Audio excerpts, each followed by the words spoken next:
ये कही गो जीजा ये कही गो जीजा दुगो साली छे जवान केकरा में डालियो हो भगवान। ये कही गो जीजा दुगो साली छे जवान केकरा में डालियो हो भगवान। अरे रुक रुक रुक, अरे नील सागर की डाल छी रे? ओ भैया खाली तो उल्टे सोचे छो, रंगीन डालबे कौन चीज डालबे। ये कही गो जीजा दुगो साली छ जवान केकरा में डालिया हो भगवान।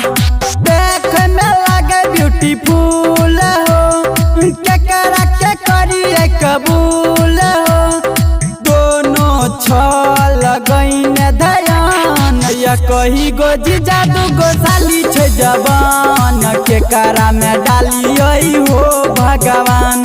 ये कही गो जीजा दुगो साली छ जवान केकरा में डालियो हो भगवान। ये कही गो जीजा ये कही गो जीजा दुगो साली छ जवान केकरा में डालियो हो भगवान। एक पैक दुनु छियै करियै के कर तारीफ हो, जकरा रंग नहीं लगैबै चढ़तै ओकरा बीक हो। दोनों के छियै लेकिन एक के समान केकरा में डालियो हो भगवान।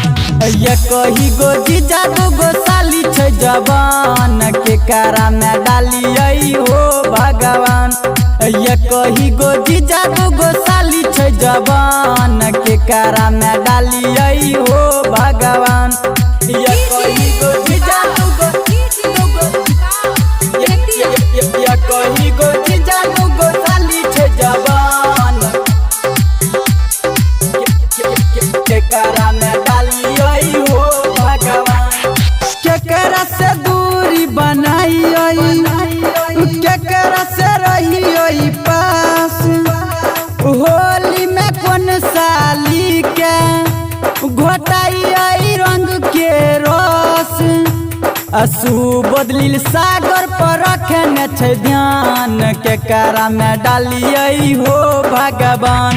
ये कही गो जीजा दुगो साली छ जवान केकरा में डालियो हो भगवान।